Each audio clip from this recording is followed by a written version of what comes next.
Let's talk a little bit in this section of the chapter about managing the line, what you can do mechanically to eliminate wind knots or those unsightly loops that you get in your spool. Most of the time, it's your fault.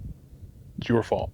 And the reason it's your fault is you just cast and then you either close the bail with your handle, or you may close it by hand, but you've got so much loose line that you're reeling all this loose line up and it's creating soft spots in the spool.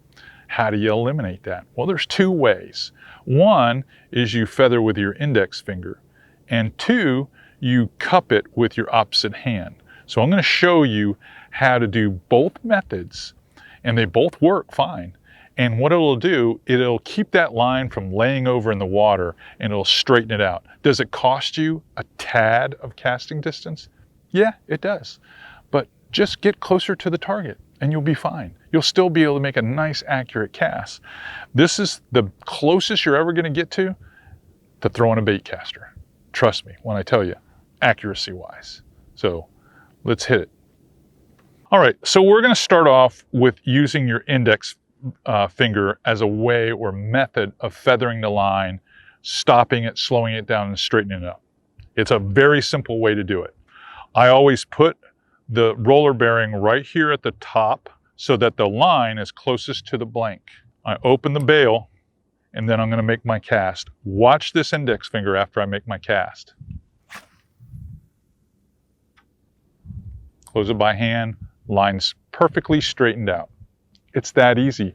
You slow it down, you don't have all that loose line coming on, you close the bail by hand, and you're able to work. It does not hardly cost you any casting distance, and it eliminates a lot of line management issues, tons of them. So I want you guys to try to practice this. It's just something that you practice. I'll show it to you one more time. One more time. Roller bearing closest, so the line's closest to the blank. Open the bail, you make the cast, you feather it, stop it, close the bail by hand, then work it. That's it. That's all you have to do. Now, method two, instead of using your index finger, you're going to use your opposite hand and you're going to slow the line down by cupping the line.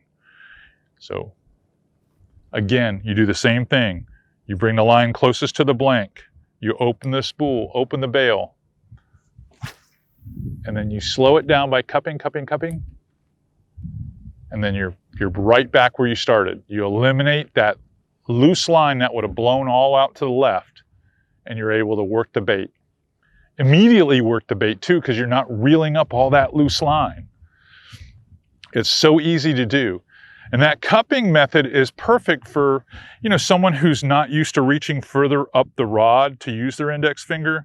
Maybe they like to hold it further back here, so the cupping method is going to be better.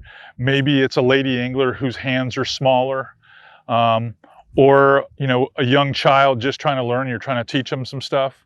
But again, I want to show you one more time. Again, always get the line closest to the blank. This is an all casting. Open the bail, make your cast, cup it, drop it. That's it. That's all you do. It is so simple, and I'm telling you guys, this will eliminate 3/4 of all your wind knots. You know what the last quarter is. It was that first section I was teaching you about how you spool the line onto the reel. By not putting a glove on or a rag, remember, you can't get the line tight when you load it. That's the other way that this gets all goofed up. But if you do that, spool it on correctly, and feather the line, you're going to go a long way to eliminating those old wind knots that used to drive you crazy.